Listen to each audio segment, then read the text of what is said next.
You're listening to DraftKings Network.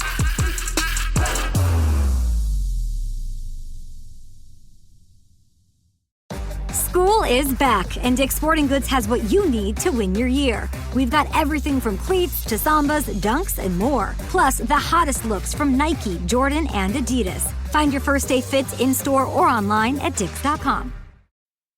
Now's a good time to remember where the story of tequila started. In 1795, the first tequila distillery was opened by the Cuervo family. And 229 years later, Cuervo is still going strong. Family-owned from the start. Same family, same land. Now's a good time to enjoy Cuervo, the tequila that invented tequila. Go to Cuervo.com to shop tequila or visit a store near you. Cuervo, now's a good time. Trademarks owned by Becle, SAB the CV. Copyright 2024. Proximo. Jersey City, New Jersey. Please drink responsibly. Welcome to the Big Suey, presented by DraftKings. Why are you listening to this show? The podcast that seems very similar to the other Dan Le Batard podcast. I'm sorry, I'm not going to apologize for that. In fact, the only difference seems to be this imaging. I have been tempted in restaurants just walking past tables to grab somebody's fries that if they're just there. That hasn't happened to you guys? I've done it. And now, here's the marching man to nowhere, Fat Face, and the habitual liar.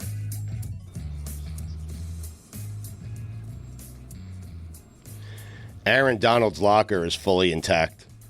What just happened there, Stugotz? I was watching a story about Adam Schefter. I forgot that we started. Stugotz happened there, but his locker is fully intact. But they're keeping the seat warm, The last Dan. thing that we told you is that I know it was what you told me. countdown, and I was here. You were talking first. Yeah. Look, he's fried. My bad. I don't know what the Grateful Dead have done to him. Nothing. I know. I need to tell people what just happened in the eating area with you and me. Mm-hmm. Commissary. Yeah.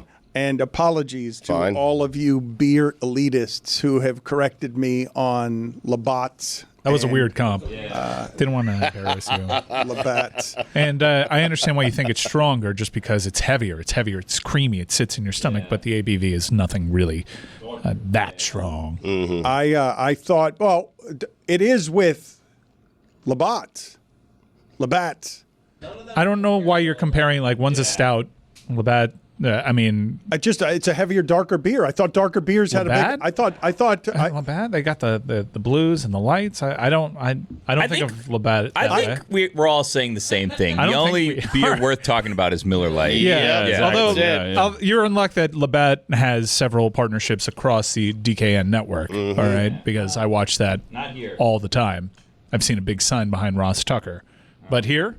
Just so we're clear, this is a Miller Lite show. I know it is. And hey, Roy, out of curiosity, when you were winning your barbecue competition, I'm sure debates sprouted everywhere. What is the best way to barbecue? Since the dawn of mankind, man has been having this debate. But one thing that's not up for debate, the undebatable quality of Miller Lite. You tell them.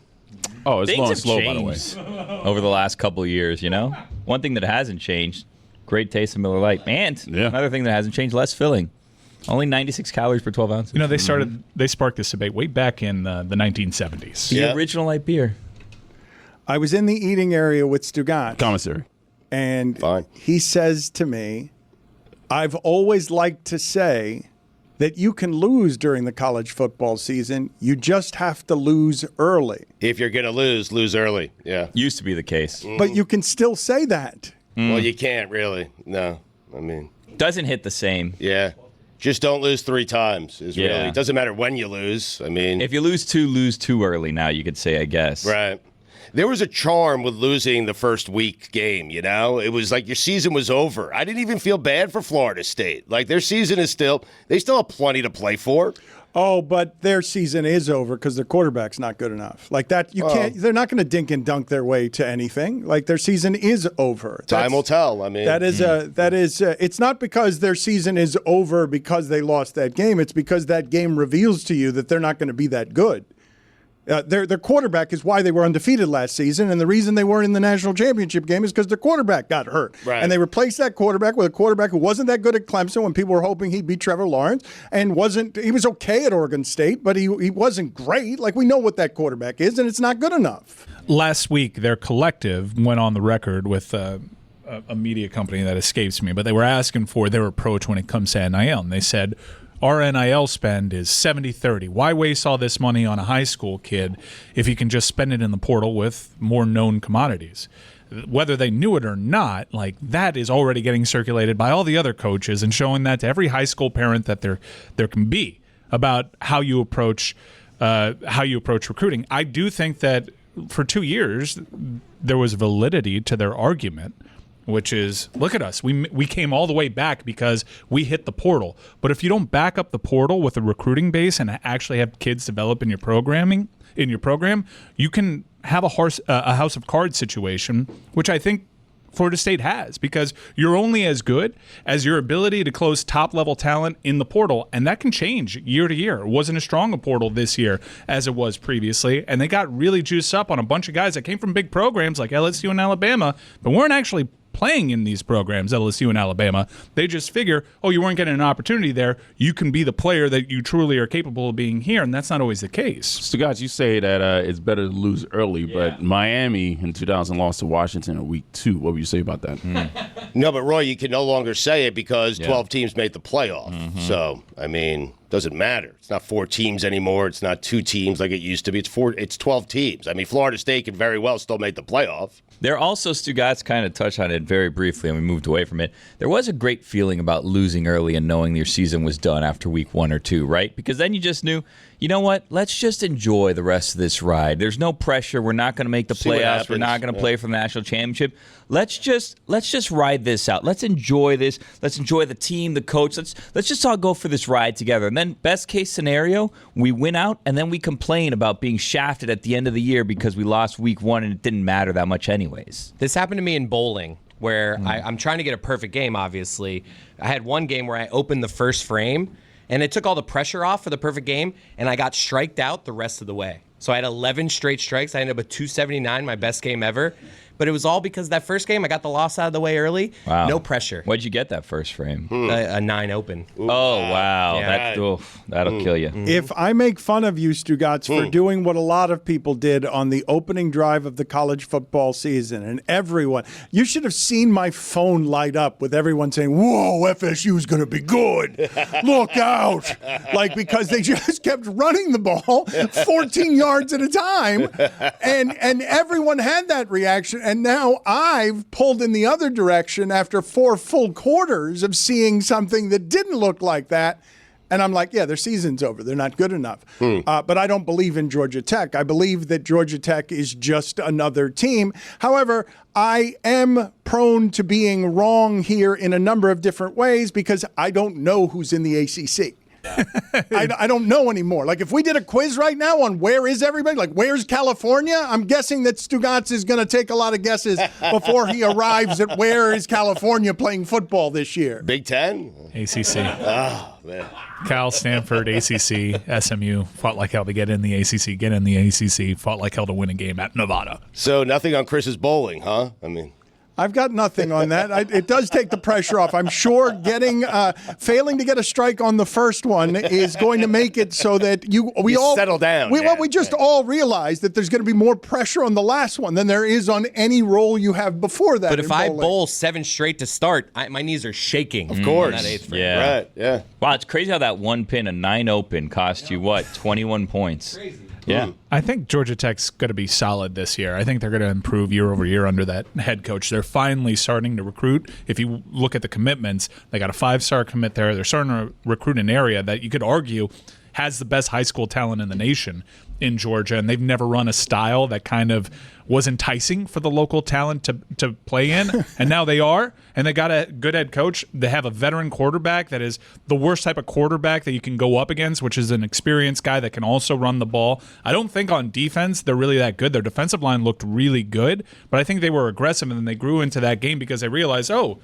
Uiagalele is not going to actually throw the ball downfield. We can actually be aggressive with our blitzes and get more pressure on this guy. But that is a secondary that you can make an argument in Georgia Tech was the worst secondary in the ACC last year. Just to be clear, I do think that Georgia Tech is going to be improved, and I do think Georgia Tech is going to be relevant. I just don't think they're one of the best 12 teams in the country.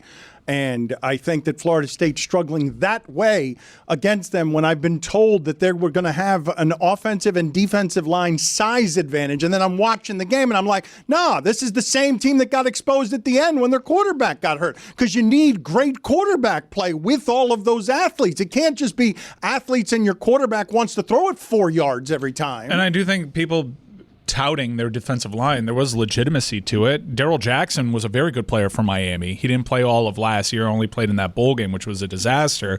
But they were attacking Darrell Jackson, and I'm not going to lie to you and say Darrell Jackson's a bad player. I don't know what happened there. This is why, though, I'm making the assessment I'm making, which I can be accused of the overreaction.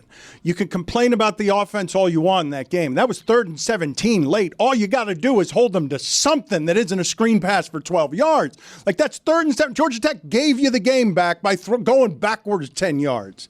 And all you need to do there is just 3rd and 17. They're not going to throw the ball down the field. You need to get them out of field goal range and keep them out of field goal range. We are back. Yeah. Dan, you're overthinking this. Stugotz pointed it out. I mean, this is early, and it's just one loss. Right. Florida State gets right back out there for the second game of Week 1 next week, and they who do they take on? Boston College, I believe. Boston College, yeah. This Boston is College. who scheduled this? Week 0 in Dublin, and then right back at it following week, another conference then game. Memphis. They get a Monday night game, though, I believe, right? They had 3 Labor straight Day? home. Yeah, Labor Day. They have almost 3 straight lost home last games. year at Boston College. Well, this one's at home, so they have Boston College, Memphis, Cal. They could be 3-1. Then they head out to SMU. What are we thinking there? That's probably another W. 4-1. They're right back in the thick of it. Remember, you just need to be in the top 12, Dan. Got to put the town on alert for Then that you have Memphis Clemson. game. Wow. And Memphis is town on alert. Yeah, Memphis can beat them. Really? Okay, so Memphis we'll is say maybe quite talented. maybe 1-2 then, but Cal. That's Really? a win. I know you're 2-2. dying to do Then it. they have SMU. Ott's a not really doing good this running with back. you. I'd like to do this dance with I him. know, but Cal out of the Big Ten. Well, where's that game? Is that in Tally? Which not one? doing Cal this with is a Cal. home game for FSU. All right, yeah, enough. yeah.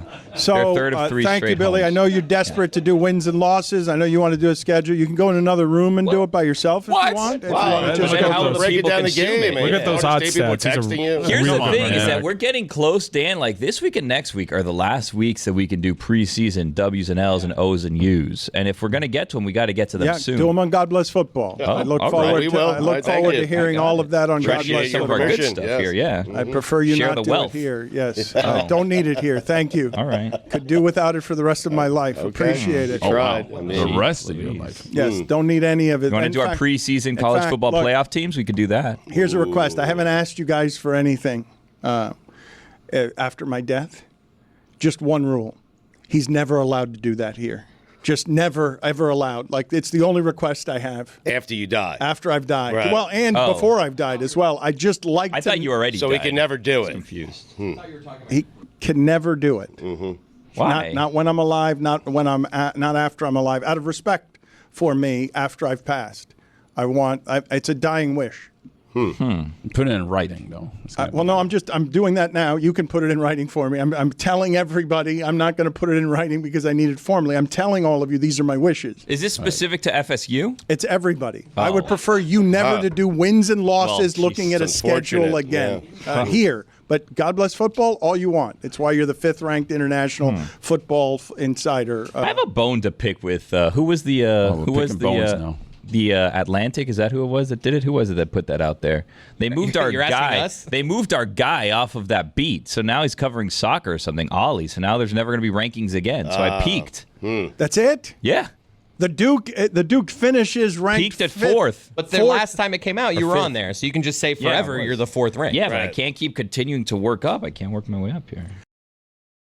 Stugotz here for my friends over at Simply Safe. If you're like me, you're constantly thinking about the safety of the people and things you value most. After a friend told me about a break-in in his home in which many of his most valuable possessions were stolen, I knew I needed to secure my home with the best. I've trusted Simply Safe to protect my home for 6 years now, and the level of security and customer care has been incredible. I sleep better every night knowing Simply Safe's 24/7 monitoring agents are standing by to protect me and my home. The They'll also send emergency help when I need it most. I want you to have the same peace of mind that I and so many listeners experience every day, which is why I partner with SimpliSafe to offer listeners 20% off a system. Just visit SimpliSafe.com/DLB. What I love most is that SimpliSafe just keeps getting better. Protect your home this summer with 20% off any new SimpliSafe system when you sign up for Fast Protect monitoring. Just visit SimpliSafe.com/DLB. That's SimpliSafe.com/DLB. There's no safe like SimpliSafe. This episode is brought to you by Honda. When you test drive the all-new Prologue EV, there's a lot that can impress you about it. There's the class-leading passenger space, the clean, thoughtful design, and the intuitive technology. But out of everything, what you'll really love most is that it's a Honda. Visit honda.com/EV to see offers. Don Le Batard. Could I interest any of you in an opportunity to make money? Yes. Where I buy some calling cards and I sell them to you. And then you get 3 friends. And then you're making money off the ones they sell. Amila. Stugotz. And he's saying Twitter. The more friends, the more you make, friends. Amila. This is the Don Le Batard Show with the Stugotz.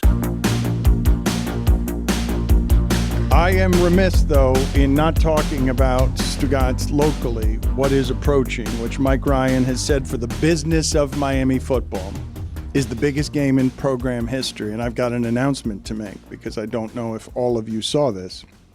Paul Finebaum says it is time for the U to return to national prominence. Wow. It's been said. It has been said. What do you mean, Billy? What does That's that not mean? important. It's time for them. Play along, Billy. Do the show with me. It's time for the U to return to national prominence. Paul Finebaum has said it. A national voice has said that it is now time. It is time right now. I don't know if he's predicting, if he's putting, it's not even an upset if Miami wins at Florida. It wasn't last year. It's not next year. It's right now. That's right now. Yeah, it's right now. It's time right now, this minute. There's been so much rat poison, and the media has been very positive with Miami's chances. Favored by 2.5 at the Swamp. Very heavy public money coming in on Miami there. But I think I figured it out, like why people like Paul Finebaum are sharing this sentiment, which is, all right, it's been long enough. Let's get the U back. And it has nothing to do with Miami. It has everything to do with ESPN hating FSU, I think. Oh. Because it's legit. FSU, they hate you. You haven't made it easier for yourself, though. Like, you thought there were all these conspiracy theories. It might have genuinely been Jordan Travis got hurt. But okay, F it, we're here now. You're going to go after us? Yeah, bring Miami back. Let's take that program out once and for all. FSU, flash in the pan. That's what they're probably thinking. You were talking earlier about Herb Street and FSU, and I know that he's been vocal. He's the face of college football and FSU. Man, Stugotz, in my lifetime, there hasn't been a college football fan base that will react reasonably to what happened to FSU last year. Like, absolutely. Yes. I mean, it's really hard to go unbeaten in that sport. And so anyone at FSU who is legitimately bothered by that, you can only offer condolences because any fan base would be rabidly hating anyone who did that to them when they went undefeated, and they clearly looked all season like they had fixed the program in a way that it hadn't felt since Bobby Bowden. So, Jimbo Fisher with Jameis Winston, I guess. He won a national championship. Yeah, they lost their quarterback, though. I mean, they lost their starting quarterback. One of the main reasons they got to that point was... Okay, but that's... But you're right. Any fan base would react the same way because you have... Well, Mike, no, you have an undefeated team not making it to a playoff. I will say not the same way in that Georgia, and someone made this point on game day, they weren't even allowed to say, hey, we kind of got screwed over by the CFP, because if it's about getting the 4 best teams in there, Georgia is one of the 4 best teams. They weren't even allowed to gripe because they had won national championships and FSU was complaining so loudly. So not every fan base reacts that way because Georgia certainly didn't. No, wait. Georgia lost. Yeah, they lost to Alabama in an ACC championship game, and the arguments that were holding FSU out, if you held it up as like, all right, if our job is to get the 4 best teams here, Georgia should have been in it. I remember many years ago when BYU would go undefeated against nobody, and we were just asking sports writers who should be champion and remembering their outrage. UCF ran through this same thing. if Georgia hadn't lost, Georgia and any other fan base would react with poison to the idea of football randomly happening to their quarterback at a bad time and it totally nuking a season for reasons that had nothing to do with how good they were. Just football happened, and I'm surprised that hasn't happened more often, but it just speaks to how hard it is to go undefeated. Because football happening at the end and ruining FSU's season, I totally understand why it is that FSU would feel persecuted in every realm by being wronged because they felt they had rightly earned something. Furthermore, adding to it, sports is supposed to be a meritocracy. If you win all your games, you get to play another one that matters. That's always how it's been. Yeah, I was in agreement with you, and I'm really looking forward to this year because there are legitimate gripes. And FSU, by the way, in their history, has been the benefactor of very kindly given national titles. If you look at some of those, they've actually been the belle of the ball and gotten a lot of favor there. But I'm happy that these debates, TCU was always perpetually, are they or aren't they going to be in the college football playoff? These were discussions that we were having. Miami, FSU, Washington at the turn of the century. These were debates that genuinely affected the national title. I'm really welcoming the fact that we're going to have these conversations about the 11th best team in the nation. Teams that probably don't have a legitimate shot to go through the CFP and win the national title. And while it'll spark maybe even more debates, they won't be as crucial as getting the best team to win the national title. Dan, you're right. I think most fan bases react the way Florida State's reacted. All of them. Okay, all of them. That's fine. But Florida State did get another game. It was against Georgia. They lost 63-3. Understood. I'm not million opt-outs. I'm not here to re-legislate any of that. Right. I'm just telling you that there isn't a fan base in the history of fan bases that wouldn't poisonously go after any Herb Street who they thought was responsible for what happened there. And I'm not just making it college football. I'll make it throughout all of the history of sports. If you're going to make it that subjective and some team wins all its games, they get to play another one that matters. No, you're right. Fan bases will seek that person, whoever that person is. Who's the person saying our undefeated team is not deserving of making it to the college football playoff? They will seek it out. They will crush that person. I just thought, though, with that FSU team, they were returning a lot of starters. It just wasn't transfers from LSU and Alabama. The problem with that team was their quarterback last year was great, and this one's not. And we've got enough of a sample now, and it was unfair to him at Clemson. I'm just going to call him DJ U because I don't have the confidence that Mike has to say his last name, even though Mike even got a little scared of it right in the middle, did a little bit of a hiccup. Well, no, there's a hiccup in the name.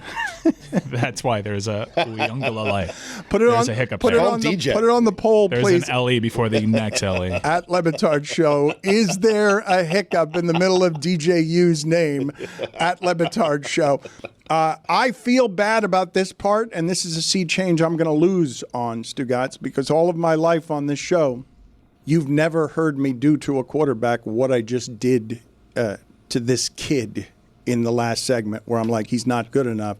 The professionalization of this sport and the paying of players all of a sudden makes it so that even I feel permission to be more critical of what are now professional players, even though I have never done that to a college quarterback before, where I'm like, that's just not good enough. That's not going to win you anything if you're playing the top 12 teams in football. Yeah, I'm struggling to find what the rules are. Do I apply the context of DJ U's on his third program? He's a redshirt senior. He's presently 23 years old. Right. He's made money in the NIL era, I think, at 3 different schools, and now it's time to have some accountability at that position. I do think you can criticize a player, just, no personal shots, and I think everything that you said have been in play. But I've never even done that before, though. It's not. Well, welcome to the party, pal. Yeah, I mean, I don't even like it, though. I feel like it feels like a rationalization on my part for bad behavior. We celebrated Roy earlier because he's a champion in barbecue and fishing, and knocked out some Key West, some general Hall of Famers in Key West with what has to be just a real upset. But one thing we did not celebrate, and I'm glad we get to do it here locally, we've mentioned briefly that the Duke is doing FIU football games this year at the Pit, at the Cage. The Pit Bowl. Whatever the name of that stadium is going to be. The Cage. We'll have to figure that out. It's going to eventually be the Pit, is it not? I don't know. It should be. We'll see. If I it's come in here, Daddy Big Bucks over here, and just change the name of the cage. I mean, it's called Pitbull Stadium, but it's the cage as far as I'm concerned, or until I'm told otherwise. It will always Which be the might cage, game one, right? So much history. You're on the official broadcast, and he's paying a lot of money for those naming rights. I saw Goldie. Are you going to be working with Goldie? I will not be. No. But he's part of the team. Yeah. there are a lot of broadcasters. Kim Camper. Wow. There's some heft on that. The FIU's serious about football this year. Well, they're keeping me away from those names. What are you doing? Their stadium's named after Pitbull. What are you doing this season? I'm going to be on the radio call this season for 4 of the games this year, because as you mentioned, there's a number of people, and there's going to be rotation going. I will be doing 4 of the games, twice as many as the 2 last year. So, wow. I don't know if I can tell you the games that I'm doing yet, but I'll tell you I'm going to be doing the first game at Pitbull Stadium. You better believe it. And you're not going to call it the Pit, because you should do that. You should be the one who you're the one who should change the name from the Cage to the Pit. Because I'm conflicted, if I'm going to be honest with you, and I feel like this is as good a place as any to do some therapy here. Look, gang, if I'm going to be honest, I feel like I'm being invited to be a bit of a clown on these broadcasts. No. I'm wondering if that's the case. And Are you the third man? I will be the third man, yes. I didn't know if it was 2-man. No, it's a 3-man. It's going to be a 3-man booth. Who are the other people? Well, it's a rotation, yeah. So. Yeah, but you said there's 3 people in the booth. Is there an actual former football player? There will be, yeah. In some of the games, there'll be a former football player in there, former FIU Panther, tight end. Keeping his cards close. Right. Well, but Billy, before you go too far down this path, I do believe. Do you think this is an embargo, or Billy doesn't remember? No. I just I don't want to. I don't want to step on any toes. I don't want to. Put anything at risk here. You gave us former FIU tight end. Yeah, but there's a number. I mean, it could be Jonnu Smith. I'm just picturing Barry Jackson listening right now. Like, give me more, Billy. Unlikely. Give me more. Billy, you have noticed, we have noticed, everyone has heard us notice that media jobs all over are shrinking, but football remains a monster economy. And I saw Andrew Marchand wrote in the New York Post that Peter Schrager and Mina Kimes have been so good on preseason games that he's wondering whether we're going to see finally someone other than Tony Kornheiser and an ex-athlete be someone who gets to broadcast games who isn't an ex-athlete.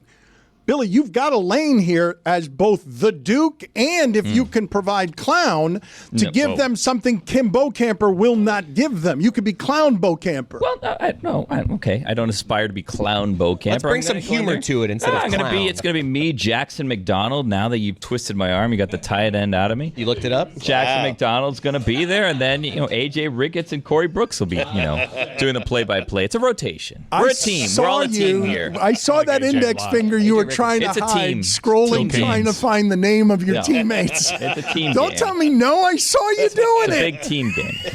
You don't know the name of your teammates. Yeah, I do. Now. Jackson something.